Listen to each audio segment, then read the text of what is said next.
हाँ जी, वेलकम है आपका क्रिएशन नर्सिंग क्लासेस। आज के सेशन में हम डिस्कस करेंगे थर्ड ट्राइमेस्टर में प्रेगनेंसी के थर्ड ट्राइमेस्टर में प्रेग्नेंट लेडीज के अंदर जो जो साइन सिम्टम्स आते हैं, तो देखते हैं वो कौन कौन से होते हैं। चलिए स्टार्ट करते हैं।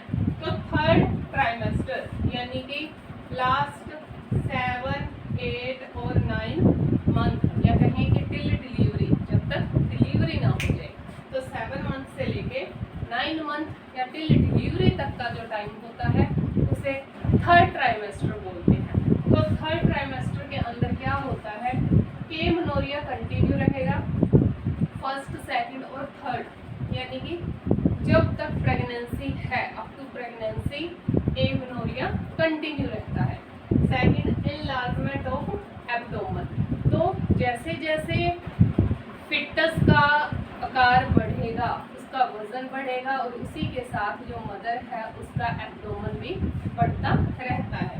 नेक्स्ट है फ्रीक्वेंसी ऑफ मिक्चुरेशन रीअपीयर, क्योंकि frequency of micturition first trimester में प्रेजेंट रहता है, सेकंड में ये अब्सेंट हो जाता है। फर्स्ट में प्रेजेंट रहता है, सेकंड में एब्सेंट हो जाता है।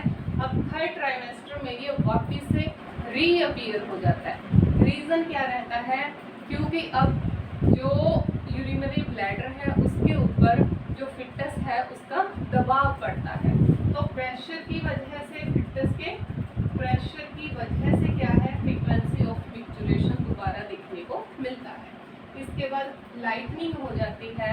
लगभग जो 37 वीक होते हैं, 37 वीक की जो प्रेगनेंसी हो जाती है, तो जो फिटस है वो पेल्विक एरिया में नीचे की तरफ प्रेजेंट होना स्टार्ट हो जाता है, यानी कि नीचे की तरफ खिसकना स्टार्ट हो जाता है, जिस वजह से लाइटनिंग होती है। इसके बाद है फिटल मूवमेंट्स प्रेजेंट रहती हैं।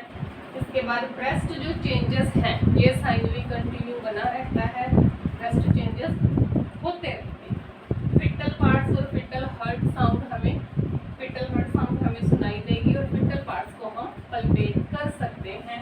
इसके बाद है ब्रैक्सटोन, जो हिक्स कॉन्ट्रैक्शन है ये और भी प्रोमिनेंट हो जाते हैं।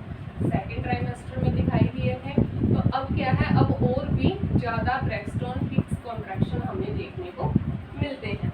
यूनिक और यूटेराइन सफल, यूनिक सफल यानी कि जो हमारी जो मदर की प्लेसेंटा थी, प्लेसेंटा के अंदर जो ब्लड का फ्लो हो रहा था उसकी साउंड, और यूटेराइन सफल यानी कि जो यूटेराइन आर्टरीज है उनके अंदर ब्लड का फ्लो बढ़ जाना यूटेराइन सफल कहलाता है। तो ये दोनों भी प्रेजेंट रहती हैं। फर्स्ट ट्राइमेस्टर में नहीं होती, सेकंड और थर्ड दोनों ट्राइमेस्टर में ये प्रेजेंट रहती है। इसके बाद है फिजियोलॉजिकल एडिमा देखने को मिलता है। एब्डोमेन इनलार्ज, जो मदर का एब्डोमेन है वो बड़ा हुआ दिखाई देता है एट जाइकिस्टर्नम। हमारा जो रिब्स है, रिब्स का ये जैसे कि दोनों तरफ रिब्स रहती है तो इनके बीच को जो जोड़ता है जाइकिस्टर्नम, तो जाइकिस्टर्नम ये, ठीक है, स्टर्नम का ये पोर्शन जाइकिस्टर्नम, तो जो एब्डोमेन है वो यहाँ तक आ जाता है लगभग 36 वीक पे। और इसके बाद 37 वीक पे क्या है, लाइटनिंग होना स्टार्ट हो जाती है। तो लाइटनिंग में जो एब्डोमेन है वो क्या होगा, जाइकिस्टर्नम से नीचे की तरफ खिसकना स्टार्ट कर देता है। उसके बाद है सोनोग्राफी अगर करें, तो सोनोग्राफी में हमें गैस्ट्रेशनल सैक वगैरह, फिटस हो गया, फिटस के जो पार्ट्स हैं, ऑर्गन्स हैं, वो सारे हमें दिखाई देते हैं। एक्सरे है, एक्सरे भी हम फिटस की जो अनाटॉमिकल स्ट्रक्चर वगैरह है उसे देखने के लिए कर सकते हैं। तो ये था हमारा आज का कंटेंट। थर्ड ट्राइमेस्टर के अंदर प्रेगनेंसी के जो साइन और सिम्टम्स दिखाई देते हैं। उम्मीद है आपको आज का कंटेंट अच्छा लगा होगा। लाइक करें, शेयर करें।